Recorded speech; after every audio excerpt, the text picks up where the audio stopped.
ating tatay. Ito ngayon ay pakita ko sa inyo paano ako mag-mix ng General Hydroponics Solution. Ito yung kulay parang orange or pula. Nakalagay dito 1 teaspoon in every gallon. Tapos itong isa naman kulay maroon. Nandito sila. Ang kulay maroon 2 teaspoon in a gallon. Okay. Ang green naman 3 teaspoon in a gallon. Okay, unahin natin itong green. Ito ngayon ay 2 galon ito. 2 galon. Kukuha tayo ng tubig dito. Ayan. Tapos ito mayroon na. Tapos ito yung pangatlo. Huwag na huwag mong i-mix lahat. Kailangan isa-isa. Dito yung isa, green. Dito yung baga orange. Dito yung maroon. Kung anong nakalagay dito, susundin mo. Susundin natin. Okay. Sa green, sa 1 teaspoon in a gallon o 3 teaspoon in a gallon. Nakalagay dito 3 teaspoon. So ito 2 galon.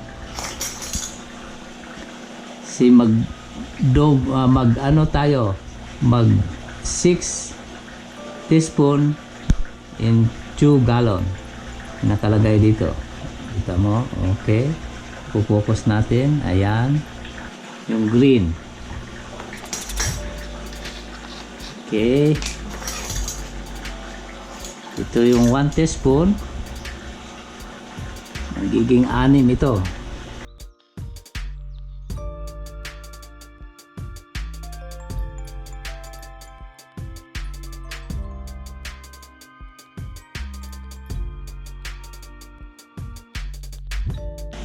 Sa green yan. Tapos mix. Ayan. Ayan. Huwag mong paghaluin. Baka magkaroon ng reaction. Okay. Tapos dito naman tayo sa orange. 1 teaspoon in a gallon. Kumbaga 2 teaspoon lang siya.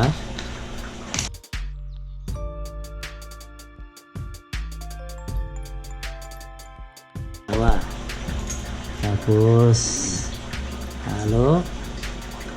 Ayan. Sa kulay maroon, ang nakalagay dito 2 teaspoon in a gallon. Bali 4.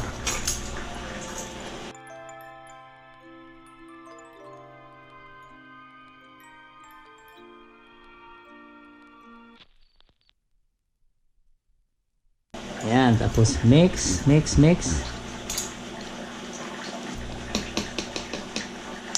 Okay. Tapos ngayon ihalo na natin doon sa natirang dito sa bucket, na malaking bucket. Ito yung panghalo ko.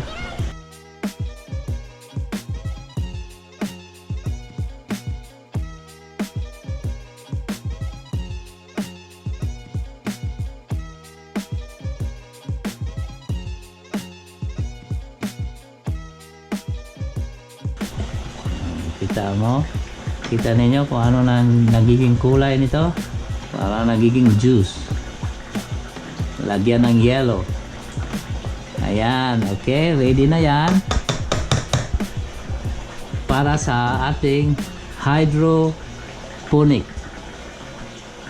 Bukas ngayon gabi na, bukas ko na naman pakita sa inyo kung paano tayo maglipat.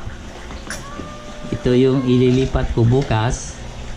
Ito Yan, nakapunla ito. Mga lettuce ito, iba-ibang klase. Ito, ibang klase. Tingnan natin kung anong lettuce ito.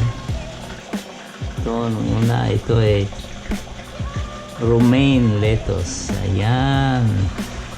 Tapos itong isa naman, leaf lettuce. Uy, maraming klaseng lettuce pala. Ito, red fire. Oh my goodness. Ayan. Tapos itong isa, ito naman, green star. Leaf pa rin, leaf lettuce pa rin. Ayan. Bali, itong isang tray na ito naglaman ng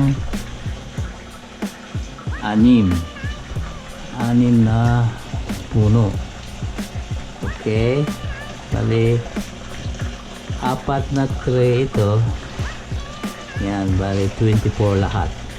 Ito ngayon yung itsura paggabi dito sa aking kumbaga greenhouse or sunroom. Ayan yung itsura ng hydroponic ko dito paggabi. Ayan yung itsura. Ito yung ilaw. Ayan yung ilaw. Ayan, nandiyan yung kamatis, medyo malaki na. Tapos may isang ilaw pa dito. Kung nakikita niyo yung isang ilaw, mayroong ilaw dyan.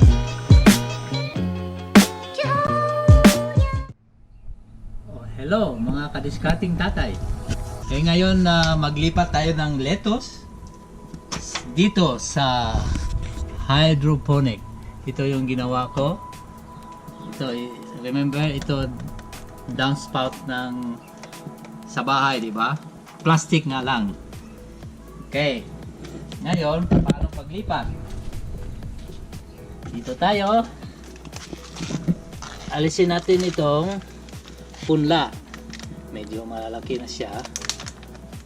Alisin natin sa isa. Ingatan nyo lang na hindi masira yung ugat niya. Ayan. Tapos ngayon, ibaba natin sa tubig. Alisin natin yung lupa mismo para palitan na natin ng tubig.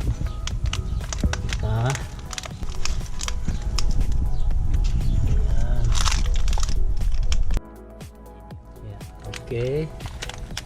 Ngayon, alisin natin itong anim, yung lupa. Mahirap alisin.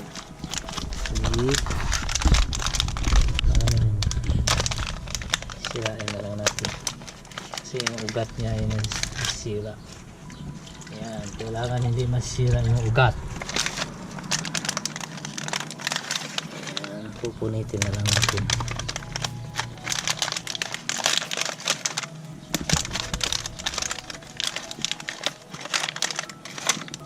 Okay, yan sila. Ngayon, yung kailangan natin, hugasan natin sila. Yung kailangan natin ito, styro cup. Nabibili ko ito sa dollar store. Tapos, kumbaga may opening lang siya dito. Nakikita ninyo, bali 5 opening. Hiniwa ko na lang ang kutsilyo, ganyan, saka para ilagay natin itong lettuce. Ganito yung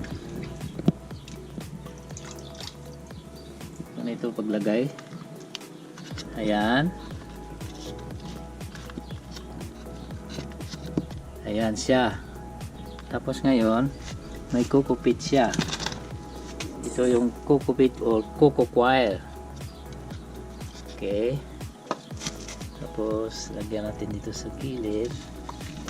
Ayan. Nakikita nyo, ayan. Ayan. Okay. Make sure na yung ugat niya i-matouch sa tubig pag ilagay natin dito. Ilagay natin dito, yan, ganyan. Kailangan make sure matouch sa tubig yung ugat. Okay? Ngayon, maglagay tayo ng nutrients, di ba? Yung tinimpla natin kagabi. Ito na yung nutrients. Yan na dito na. Yan. Dapat natin dito. Ito yung nutrients. Okay, lagyan na natin dito sa ibabaw. Dito muna tayo sa ibabaw mag-umpisa.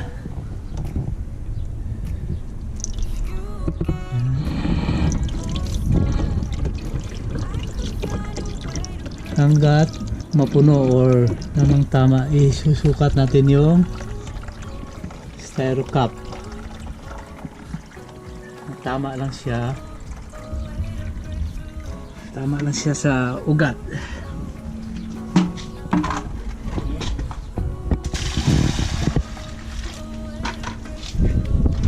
Yan, sukat natin.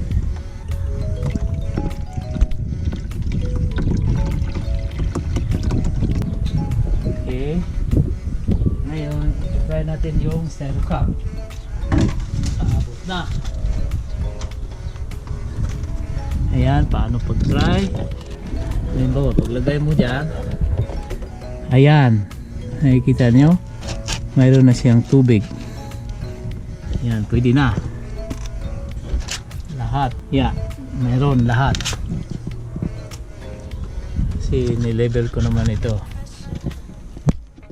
Diba? Mayroon na lahat. Okay? Ngayon pwede na natin ilagay ito. Isa. Napakadali ito. Coco wire. Ilagay mo lang dyan. Napakadali. Yan. That's it. Napakadali. Sa susunod na video, i-update ko kayo kung ano ito, kung lumalaki ba or kasi first time ko pa lang itong ginawa. Hindi ko alam kung talaga mag-work. Pero sa palagay ko mag-work naman kasi yung nakaraan kong video nag-harvest na nga ako, ganun din. Tubig din yon na may nutrients. Ganito din ang style. Ito naman nasa labas. Nasa labas na ito ngayon, spraying papuntang summer.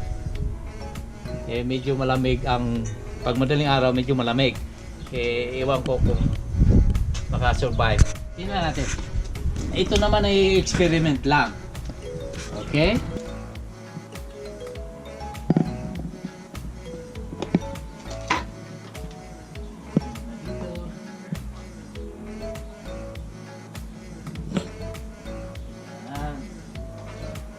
Ito na yung mga kadiskarte.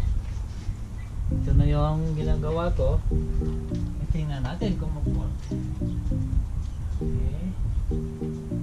Lagay ko siguro mag-work ito. Kung hindi kainin ng maya. Dito maraming maya. Yung una ko doon, kinakain ng mga maya. Gustong gusto nila ng lettuce.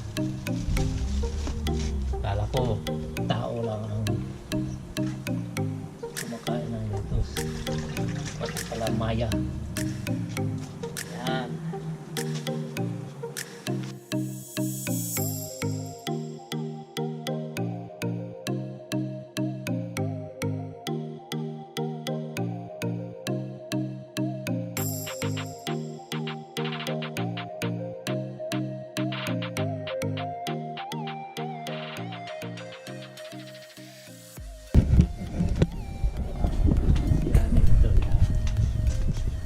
Isa na lang.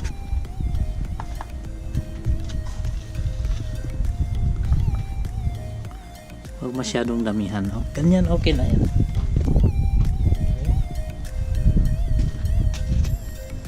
Yan na yan ang itsura natin. Medyo linisan lang natin ang kaunti. Okay. Tatlo na lang ang kulang para mapuno na yung unang downspout.